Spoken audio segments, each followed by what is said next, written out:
Hello viewers and welcome to another episode of Lancer 101. In continuation with the previous episode, I will continue to talk about actions available to you in the mech combat section of Lancer.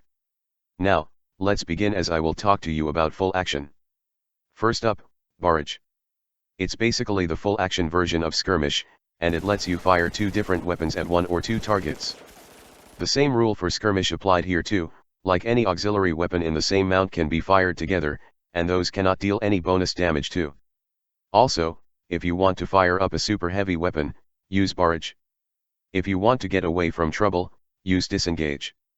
As I have mentioned in previous episodes before, Disengage makes you ignore engagement and do not provoke a reaction when you move.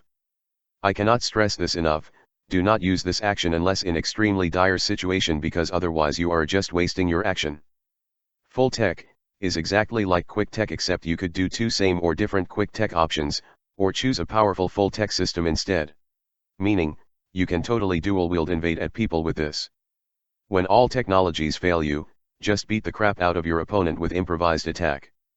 Improvised Attack is exactly that, an attack where you improvise to attack your opponent with your rifle butt, a goddamn tree, or even just your bare hand. To use it, make a melee attack on a nearby enemy. They take 1d6 kinetic damage on success. Stabilize is one of the most important full action in mech combat.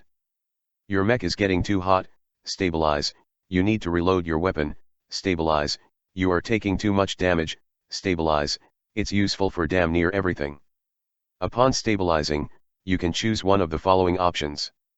After that, you can choose one of these options too. As you can see, stabilize is incredibly versatile, and balancing between stabilizing your mech and finishing off your opponents is an important key component of mech combat, as your opponents will undoubtedly keep on putting the pressure on you and your squad mates. And that's all for full action, but not quite. Because now I will be discussing about the other actions, which aren't categorized in either quick action section or full action section because the chance of you actually using these actions is extremely rare or situational.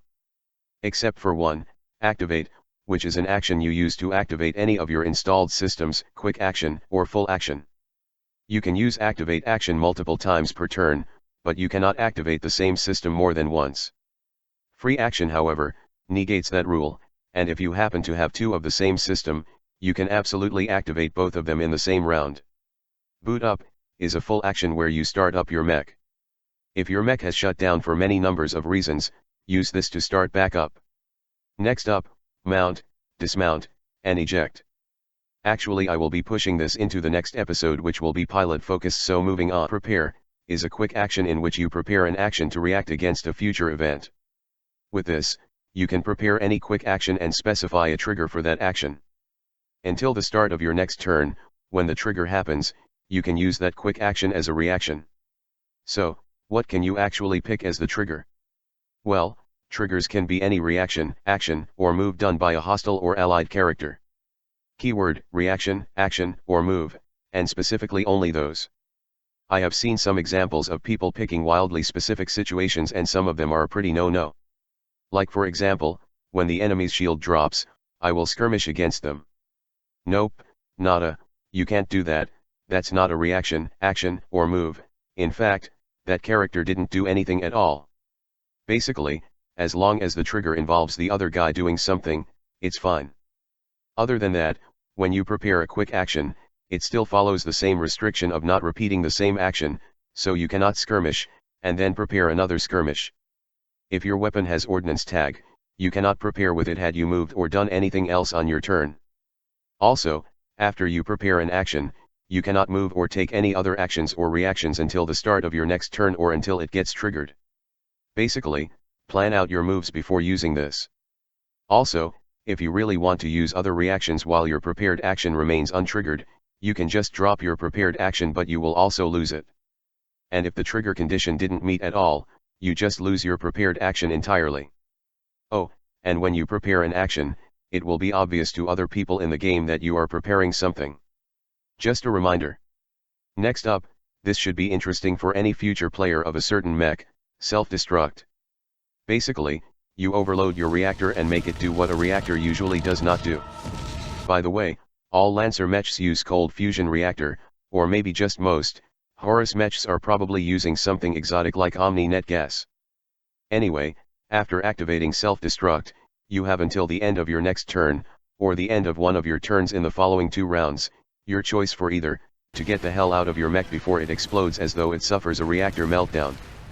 Damaging everyone in burst 2 for 46 damage, half if they pass an agility save. If you don't get out in time, well, most people usually don't survive close encounter with the sun. Up next, shutdown, which is a quick action where you shut your mech down. A very bad thing to use if you are on the field, but in drastic situation, you can shut your mech down to clear all your heat and exposed status, tell any cascading NHP of yours to calm the hell down. Clear any statuses or conditions caused by tech action as well as making your mech immune to any tech action or attack. However, you are a sitting duck when you shut down, so use it carefully. And lastly, skill check is a full action for when you need to complete a specific activity that can't be covered by any other actions. Basically, you or your GM mention a goal, like recalibrating an orbital gun to target incoming enemy dropship, and your GM will pick a skill check for you to roll, in this case, an engineering check. These events are unique to every single Lancer campaign and it depends on your GM or you to open up these possibilities to enhance the story further. Well, that's other actions section done. The next thing I'm going to talk about is one of the key component of Lancer combat mechanic, Overcharge. Basically, you push your mech over the top to perform harder than normal, specifically, perform more action than normal. To use Overcharge, you don't exactly need anything, but you can only overcharge for once per turn. And after overcharging, you can take any quick action as a free action, meaning you can even repeat the same one. A very popular use of Overcharge is Barrage, Overcharge, then Skirmish again. And if you are piloting an Everest, shit gets even more ridiculous. However, there's a cost. The first time you overcharge, you take 1 heat. Second, 1d3 heat, third, 1d6 heat, and afterward, 1d6 plus 4 heat. This only reset after a full repair. So, make sure you can handle the heat before overcharging, you might end up wasting it completely. With all these talks on free action, you are probably wondering how it really works. Just like I have previously mentioned, free action can be used to perform any action, even repeated one. You can gain it from overcharge, or even talents, systems, and other things. You can perform as many free actions as you can get, but only on your turn. The most common type of free action you will see is protocol, which is usually used to activate or deactivate a system at the start of your turn. As usual with a limit on action, each protocol can only be taken once per turn. And finally, reactions, they are basically actions that can be done out of turn but only if their trigger is met. Unless specified otherwise, you cannot perform the same reaction until the start of your next turn. Also, you can only take 1 reaction per turn, but as many as you can per round. Anyway, let's talk about the 2 default reactions you get as soon as you start. First, brace. For once per round, as a reaction to being hit by an enemy attack and after the damage has been rolled, you can brace to gain resistance against all damage, burn, and heat against said attack, and until the end of your next turn, all other attacks are done against you with +1 difficulty. However, after bracing, you cannot take any other reactions until the end of your next turn, and on that turn, you can only perform 1 quick action. No full action, move, overcharge, or even free action.